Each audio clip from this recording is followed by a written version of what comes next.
everyone, Kim here, and thanks for watching another episode of SmartFox TV. Enjoy!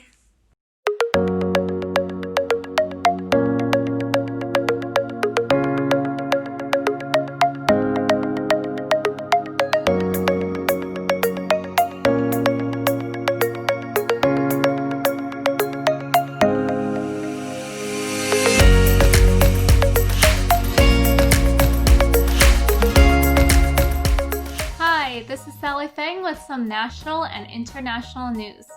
So Thanksgiving is rolling around soon, which means good food and big family gatherings, usually. Unfortunately, we are still in the middle of a pandemic, and rules are constantly changing. Do you know the requirements for Thanksgiving this season?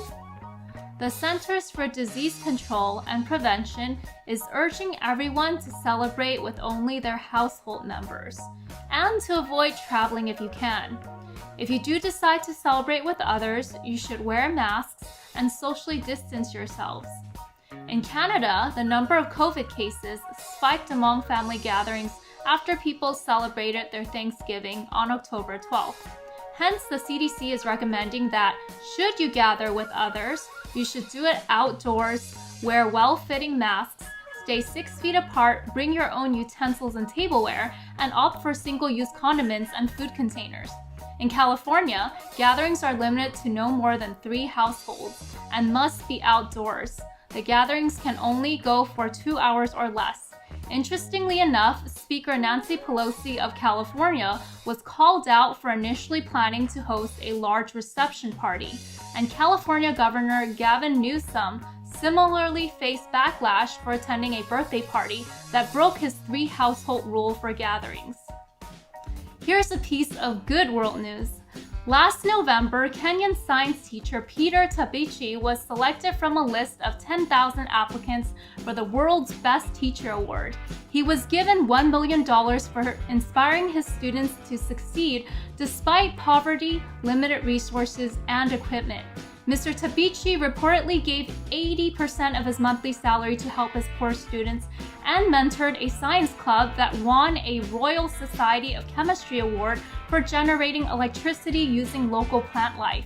This year, he received the Ahimsa Award, which recognizes people who embody Ahimsa principles and promotes nonviolence. He received the award for dramatically improving school attendance, decreasing levels of local violence, and improving food security through teaching local communities how to grow famine-resistant crops. Tabichi says that he feels honored to have been chosen for this award because it aligns with his personal values. Thanks again for joining us for national and international news. Welcome to Sports Trivia Mondays, Fall Edition. Which 2 NFL teams play on Thanksgiving every year? Is it the Lions, the Cowboys, or the Texans? Be back with the answer. Good morning, everyone. I'm Chris Yates, and normally this would be the 3rd installment of our disaster preparedness series. However, seeing that this is near the end of 2020, and for a lot of us, this year hasn't been all that great, we figured this week and over the next couple of weeks, we bombard you with a lot of good news to round out this year.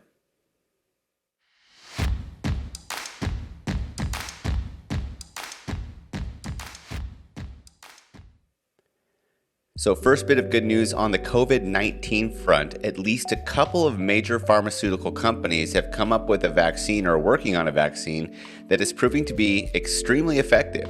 Pfizer, a company based in the United States, working with a German company called BioNTech, has recently concluded some trials, and it's showing that their vaccine is running about 90% effective. That's huge.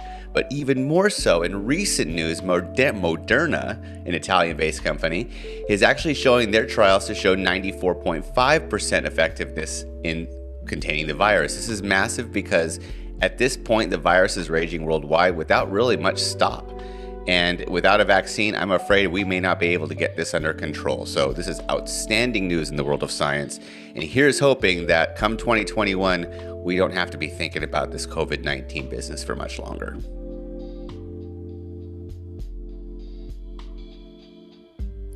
So in other science-related good news, SpaceX, a California-based company, launched 4 astronauts to the International Space Station on Sunday, marking a brand new era for NASA, as this is the first time they've used private companies to send astronauts into space.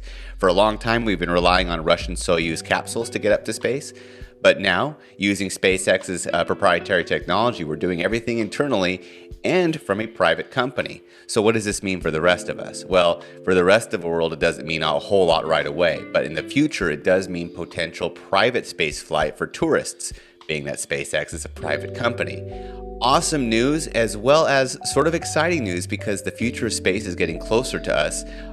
Maybe in our generation, we might be able to see some manned space tourism. So continuing on with science good news and really in talking about space good news, a mystery has been solved regarding black holes that's been really eluding scientists for 50 years.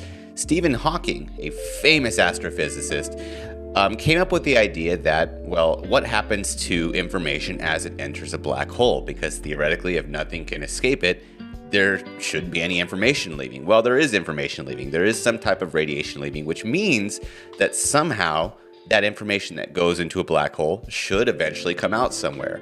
Well, based on recent calculations, we've solved that, and it's true. In theory, you should be able to come back out of an event horizon from a black hole if you enter it. Now, what that means is far deeper than what I'm covering here, but this is awesome news because it basically proves Hawking right. This is something he'd been working on and didn't get to finish before he died, and the good news is we finished it for him. So awesome news. If we ever use it. So wrapping up good news this week, we're going to revisit an old story that I've been covering for about a month now. And it revolves around the drum battle or the drum off between Nandi Bushell, 10-year-old superstar drummer out of England, and Dave Grohl, superstar drummer, singer, guitarist for the Foo Fighters. Well, it's come down to this. Nandi and Dave are now finally collaborating on a brand new Foo Fighters song in which Nandi will play live with Dave Grohl and the band and some undisclosed venue in England when it comes around. How awesome is this for a 10-year-old to basically get further in their music career than I ever did as a drummer? I'm not jealous. Well, yeah, I am a little bit. But awesome news for Nandi. I hope this song turns out well. It's the beginning of an outstanding career, I'm sure. I'm Chris Yates. This has been Good News for the Week. Have a great one. The NFL teams that play on Thanksgiving every year are the Lions and Cowboys. The Detroit Lions and Dallas Cowboys have been playing on Thanksgiving since 1934. Thanks for playing Sports Trivia Monday. Thanks for watching SmartFox TV. I'm Chris Yates. I'm Kim. I'm Sally. I'm Tracy. Until next time, stay foxy. Stay foxy.